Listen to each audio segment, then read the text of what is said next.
This was a heavy episode of My Hero Academia. I think that this episode is going to make everybody realize just how awful it was for Izuku and Togata not to save Eri when they could the previous episode.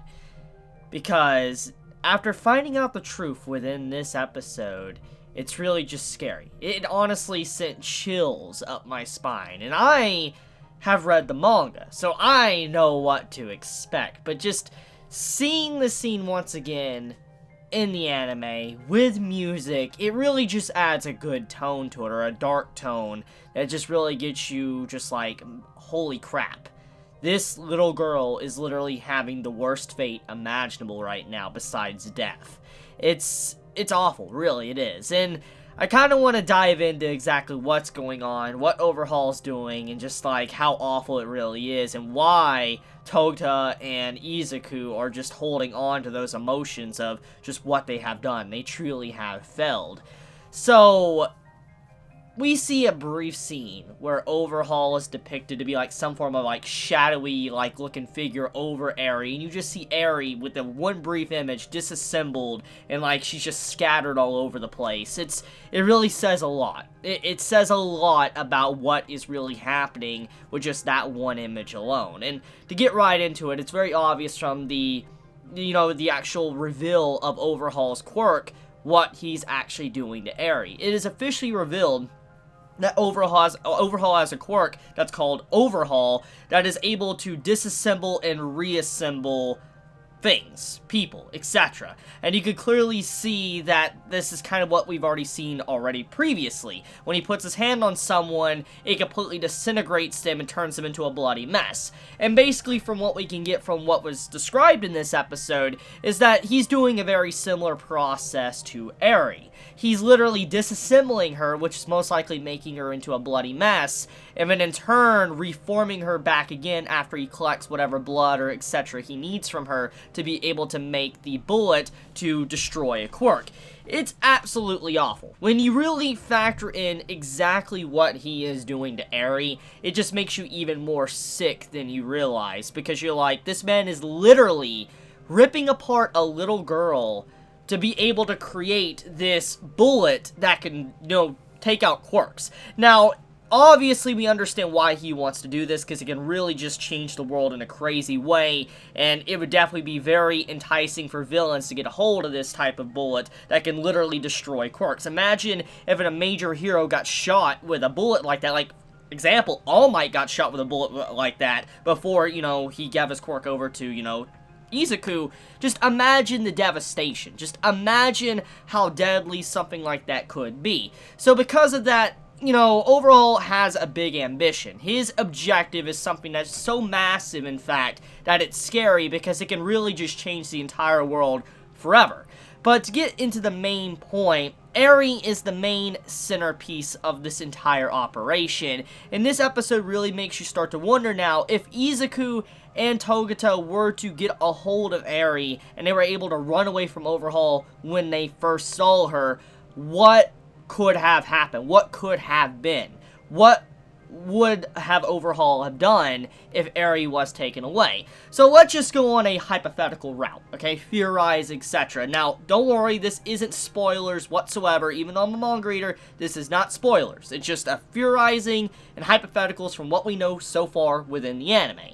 So, from what has been presented from this episode, obviously, even some of the heroes that were introduced within this episode start to talk about why didn't, Izuku and Togata just capture the girl and get her away from Overhaul. This entire event wouldn't be happening right now if they did that. They really messed up. And you see to where Nighteye himself, he apologizes for their mistake, and he realizes why they did it, because the probability wasn't 100% to get Eri out of there, so it was just too risky. And I've already talked about this in my previous episode review, so I'm not going to get back into it. But the point is, though, is that Horikoshi himself, the writer, decided to get into the fact of if they would have grabbed her, would this still be a thing? What would technically happen? Would this issue be solved?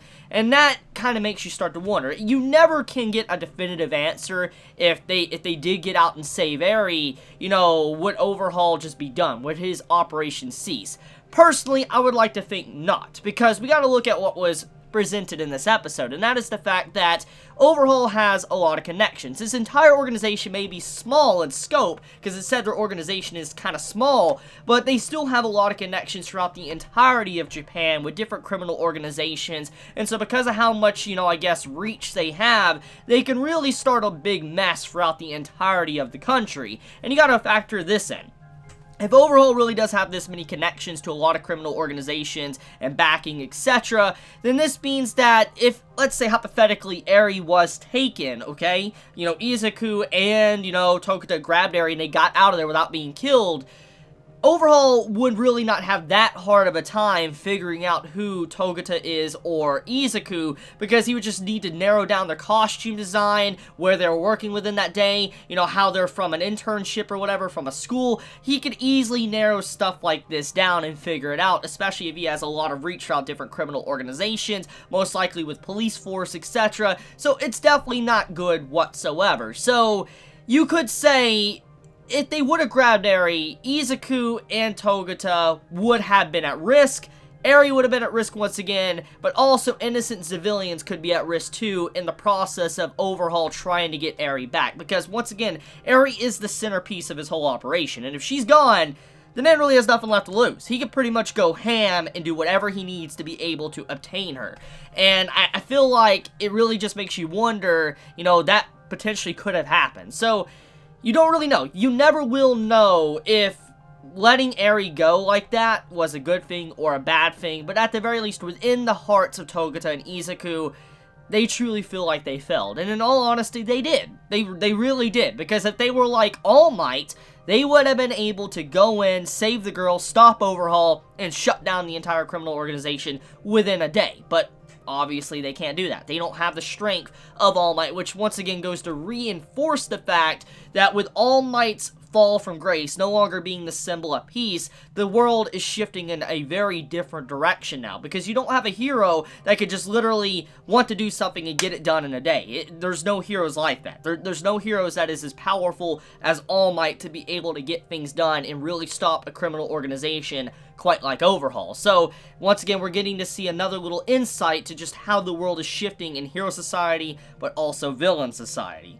So this episode was fundamentally a full-on exposition episode, nothing but dialogue. Now, I know right off the bat, there is a lot of people out there that are individuals that do not like stuff like this. They do not like exposition episodes that are fully just talking. I mean, I remember seeing this in other series, countless other series. Even seinen manga people complain about this, and you have it to where people complain about this in Hunter x Hunter, and I'm just like, I'm gonna say what I always say, okay?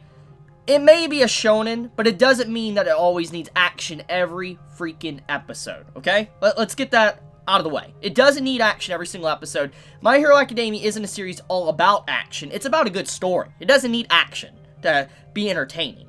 And I know some might not enjoy talking, but talking is very important for exposition and background information, setting up the story, character development, characterization. There's just so much that stuff like this really just gives to the story, gives life to My Hero Academia, that anyone that honestly is complaining about this episode, if you do complain, I don't know if there is complainers, but if you do complain about this episode, you should just stop watching and reading My Hero Academia, because there's going to be more stuff like this as the series progresses, and it gets a lot more in-depth as the story does progress. So, if you're one of those individuals that are bugged by these episodes, I'm being honest, just, I'm serious. So, okay, enough with that. Getting into it, though, this episode was highly entertaining for me personally, because of just all the introductions to all the characters, but also how the world is kind of getting a little bit more fleshed out. We're getting to see a little bit more of how these heroes operate and, you know, kind of their jurisdictions of where they're operating, these minor heroes, etc., and why someone like Nighteye called everybody in, because each individual areas that, you know, Overhaul's organization could be working in, you know, he grabbed minor heroes, major heroes, etc. throughout the entirety of the country to be able to handle different hideouts. Because, for instance, if, you know, Night-Eye's team strikes one hideout, there's a possibility that who they're looking for, Eri and Overhaul, are not necessarily there. So because of that, it could lead to some problems. It could lead to where their investigation could lead down the drain, because technically at this current moment, Overhaul's organization isn't technically criminal. Even if we truly do know that Overhaul's organization is criminal, there is no concrete evidence of that fact, which is the big point here. Even if they might have saw Overhaul interacting with the League of Villains, there isn't enough, like, footage, etc., to really clarify if he's a criminal or not. Like, for instance, it's like a whole mafia situation. I think it's Al Capone that was many years back. I might not be pronouncing his name right, or even I might be misremembering his name, but there was, like, a major, like, mafia boss that was kind of, you know, they couldn't get him for anything, but they got him for tax evasion or something. And it's kind of what is going on here, is that Overhaul, they can't just go and just say, you're under arrest, because they technically don't have him at all for anything illegal. So they can't just walk in. They need probable cause, they need proper proof, etc., which is kind of why some of the heroes are saying, you need to give us proper proof, we need to know what's going on, etc., to be able to do this operation and not actually do something illegal. So there's a lot of things that's obviously on the line here, because if this operation goes sideways, then all those heroes are liable to potentially even get lawsuits, because they're not really operating in a legal manner. That's the point here. So that is something that many need to be aware of, is that they can't just charge in and take Eri. They can't just take, you know, care of Overhaul and his organization. They need to see some criminal activity. So, okay, backing up though, let's talk about, let's just talk about the whole situation with Nighteye and what he said about his quirk. So Nighteye reveals something that kind of gives more details into why he doesn't use his quirk a lot, but also why he has a trauma now. He has trauma after the whole All Might situation, which makes a lot of sense. With how much Nighteye kind of idolized All Might, or still does idolize All Might, being able to see All Might's death is horrific. It's not something I think many want to see. Even All Might himself at this current point has not experienced it. The only person in the world at this time that has experienced All Might's death is Nighteye. And the scary part about Night-Eye's ability, which was revealed within this episode, is that he doesn't just see from a third-person perspective or a top-down view. He views from their POV, from their very vision. And this holds a lot of significance. This is a big deal. And the reason why I say it's a big deal is because when Nighteye uses his quirk and he's viewing someone's life or seeing the future, etc., he's literally living their life in that given moment with that flashback, which is scary because while he was watching All Might's life, and, you know, what happens in the future, he basically was seeing, or he was in the shoes of All Might. He got to be All Might briefly, and you gotta imagine, when he saw All Might die, it wasn't just him seeing it from an outsider's perspective.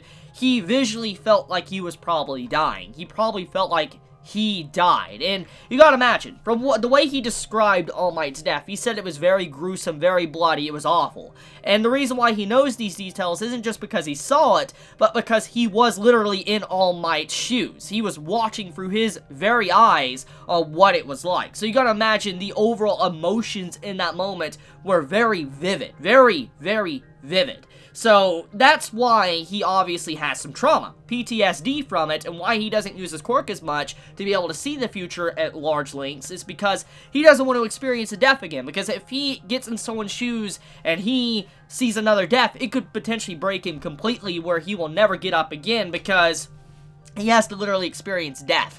And that's not something I think many really want to experience. So it makes sense. And so Night-Eye's quirk is a double-edged sword. It seems relatively useful, but it has its drawbacks. Major major drawbacks, which, once again, most quirks, they do have their drawbacks. When it comes to every individual, at least within the story, most people have weaknesses with their quirk. And even if there's some limitations, it seems like Night-Eye's limitations is more of mentally. For instance, he just doesn't want to use it to its full extent because of just how scary it is, which I understand. I mean, many might truly believe time-related abilities would be awesome to have. Being able to see the future seems like it'd be really cool. Like, if you're able to look in the future, figure out a lottery number, you'd be like, oh, I'm rich, which sounds cool. It does, but here's the thing about that. Seeing the future isn't all sunshine and rainbows. If you see the future, you might see something that you don't want to see. Example, death. And let's say you're looking to a loved one's future and you see that they die within a week from a car crash, and then you find out desperately there's nothing you can do to be able to change that. It would break you. So that's kind of what's going on here with Nighteye. He basically says that everything in his vision cannot be avoided. It's something that is set in stone, so technically when he views someone, it cannot be changed. It isn't necessarily foresight or whatever to be able to avoid the outcome. It's just something that happens, so when he sees it, it is destined, which is just horrifying. So you're going to understand from his situation why he doesn't necessarily want to do stuff like that. So, I feel for Nighteye. I really do, and I think many might really start to like Nighteye as a character, especially after this episode, with just reveal of his quirk, more details about it, and kind of how All Might's, I guess, death in the future affected him. So, let's talk about the Aizawa scene with Izuku. It's a very touching moment, because it kind of continues on with the events after Season 3. If you remember, Izuku kind of lost Aizawa's trust for multiple reasons. I mean, you could really factor it in. It started with the whole muscular stuff. When Izuku had to fight muscular and he broke his very body to fight muscular, Aizawa was really, really upset. He was scared for Izuku, and he really did not want Izuku to continue fighting, and Izuku eventually just couldn't fight anymore. But Aizawa has continuously seen that Izuku is kind of crazy to a certain extent, the way he drives and pushes himself, and even Nighteye himself, he mentions that within this episode, that Izuku has the same madness as All Might does, which is scary. It's very scary, and what that kind of means, I will talk about in a second, but Aizawa kind of, he's like, I still haven't regained my trust. You haven't regained my trust, and so this time, I'm going to be there. I'm going to watch and observe, because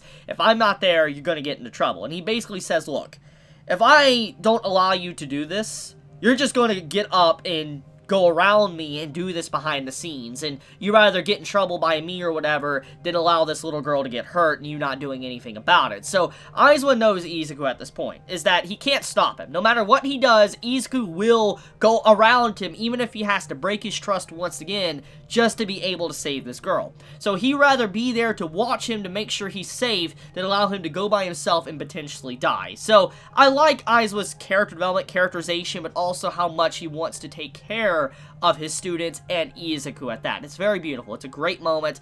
I love that so much. So let's get into the madness that is Izuku. So Nighteye mentions that Izuku has a madness inside of him very similar to All Might. Now, when you think about this madness, what is that? What is this madness that is inside Izuku? What is this madness that is inside All Might?